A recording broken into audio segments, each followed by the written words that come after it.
রাসূলের ভবিষ্যৎবাণী ১৫০০ বছর আগে আল্লাহর রাসূল দিয়ে দিয়েছে। আমার তো মন বলে বাংলাদেশের প্রেক্ষাপট দেখে দেখে মনে হয় এই মুহূর্তে রাসূল বলে গেল। এখনো বুঝে রাখেন আমার ভাইরা, ফেরেশতারা জাহান্নামীদেরকে জাহান্নামের দিকে যখন হাঁটিয়ে নিয়ে যাওয়া হবে, ওই দিন তারা হাউমাউ করে কান্না করবে, কোনো লাভ হবে না, যেতে চাইবে না। ফেরেশতারা তাদেরকে মারতে মারতে জাহান্নামের দিকে নিয়ে যাবে। জাহান্নামের মধ্যে আল্লাহ কি রেখেছে এইটা এবার আমাদের জানার বিষয়। বিশ্বনবী আমার মসজিদে নববীর দেয়ালে আল্লাহর নবী পিঠ লাগিয়ে দিয়ে হেলান দিয়ে বসে আছে। বিশ্ব নবীর কাছে ওহী নিয়ে আসলেন একজন সাহাবীর আকৃতি হযরত জিবরাইল, যার নাম তাহিয়াতুল কালবি। একথা বলে না কেন? বিশ্ব নবীর সামনে যখন এসে বসলেন, নবীজি আমার ডাকতে বললেন, ও জিবরাইল, এতদিন তুমি আমার কাছে আসো, তোমার চেহারার মধ্যে চিন্তার ছাপ আমি দেখতে পাই না। আজকে তোমার চেহারার মধ্যে আমি কি যেন একটা চিন্তার ছাপ দেখতে পাই।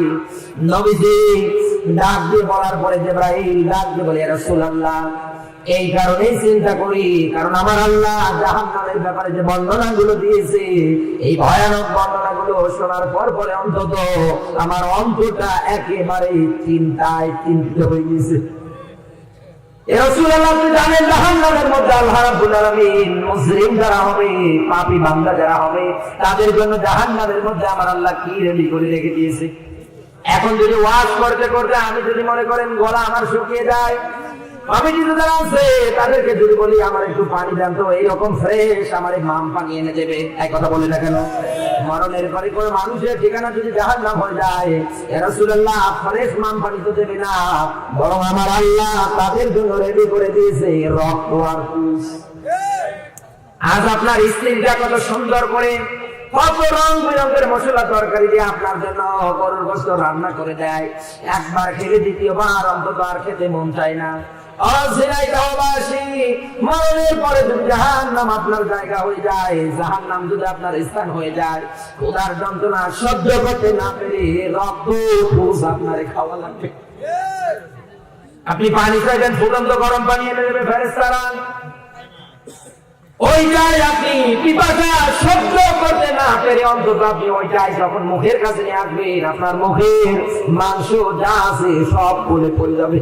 ওই অবস্থায় পান করে ফেলবে, পেটের নাড়ি ভুঁড়ি যা আছে সব বের হয়ে চলে যাবে।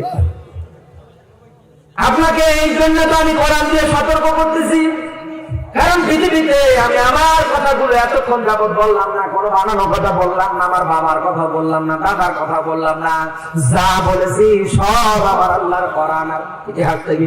এক কথা বলি না কেন? এই রকম করে করে আল্লাহ রাব্বুল আলামিন জাহান্নামের মধ্যে আপনাকে শাস্তিটা আস্বাদন করাবে। ক্ষুধার যন্ত্রণা সহ্য করতে পারবেন না, জাকুম নামক এক ধরনের ফল আল্লাহ রেডি করে রেখে দিয়েছে, কাঁটা ঢুকলো। ও ঝিনাইদহবাসী, ক্ষুধার যন্ত্রণা সহ্য করতে না পেরে আপনি যখন এটা খেয়ে ফেলবেন, গলার মধ্যে কি আটকে যাবে, ভিতরে যাবে না, বের হয়ে আসবে না, এই অসহ্য যন্ত্রণা আপনার শুরু হয়ে যাবে। শত চিৎকার শত কান্না করার পরেও আমার ভাইরা, এত আত্মচিৎকার আপনি করবেন, আপনার গলার মধ্যে আটকে যাবে, ভিতরে আসবে না, বের হয়ে আসবে না, হাউমাউ করে কান্না করবেন, কেউ অন্তত আপনাকে বাঁচাতে আসবে না। এই জন্য আহ্বান করতেছি, জীবন জিন্দেগিটা যা আছে অন্তত আপনি কোরআন আর হাদিসটাকে মেনে অন্তত জীবনটা চালিয়ে যান। আমার আল্লাহ রাব্বুল আলামিন আপনার জীবন জিন্দেগিটা কবুল করে নেবে। এজন্য বক্তৃতা দিতে দিতে আরো একটা উদাহরণ দেই। আজ আমাদের সমাজের প্র্যাকটিক্যাল লাইফে আমি যেটা দেখি, অন্তত যেটা তাকিয়ে দেখতে পাচ্ছি, এই দেশে যারা নামাজ পড়ে না, রবুল ভাই যখন মানুষগুলোকে নামাজের আহ্বান দেয়, ডাক দিয়ে বলে হ্যাঁ নামাজ পড়বো, অসুবিধা নেই, পরের দিন আবার যখন বলে ভাই ওকে বললে নামাজ পড়বে না, বলে ভাই কাপড় ঠিক নেই।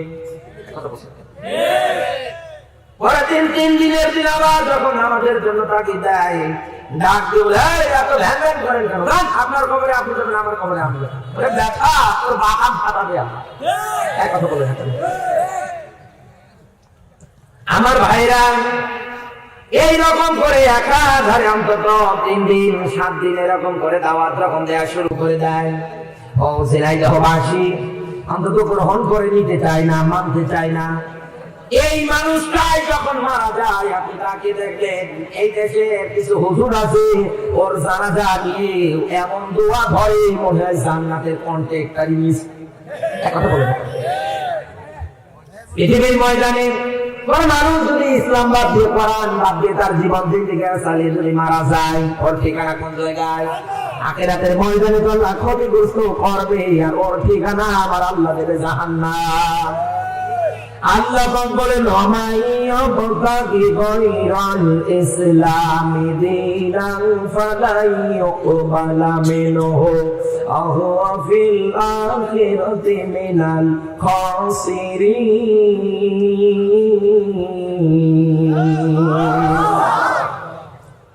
বিশ্বাস যদি না হয় আপনি লিখে নেন, সূরা আলে ইমরানের 85 নম্বর আয়াতে আল্লাহ ব্যাখ্যা দিয়েছে। আল্লাহ পাক বলেন আমার ইসলাম মাইনাস করে দিয়ে, কোরআন মাইনাস করে দিয়ে দুনিয়ায় যারা একাধারে সবকিছু চালাবে, কিয়ামতের ওই কঠিন ময়দানে ভাই যখন বাইরে রাখার পরে পালিয়ে যাবে, দোয়া ধরে মনে হয় জান্নাতের কন্ট্রাক্টরি নিয়েছে। সারাটা জীবন অন্তত রবুল ভাইয়ের মতো মাওলানা নামাজের জন্য আহ্বান করে কোনোদিন আসে না, ইসলামের নিয়ম নীতি মেনে জীবন দিতে গিয়ে সালাতে বলে, এই লোকটা কোনদিন মন্ত্র মানে না। এই লোকটা মারা গেলে আপনি এরকম করে তার দোয়া কালাম কোন কারণে করেন আমার বলে? যেই মানুষটা সারাটা জীবন ইসলামের বিরুদ্ধে, কোরআনের বিরুদ্ধে স্লোগান দিয়ে যায়, জিনাই পাশে আপনি চিহ্নিত করে রাখেন, এই লোকটা মারা গেলে ওর জানাজা কোন মসজিদ পড়ায় ওইটাই দেখার কথা আছে। আমার ভাইরা, এই জন্য আহ্বান করতেছি দুনিয়ায় যতদিন বেঁচে থাকবেন ইসলাম মেনে, কোরআন মেনে আল্লাহ আমাদের সবাইকে যেন বাঁচবার আমল করবার যেন তৌফিক দান করে, বলেন আমিন।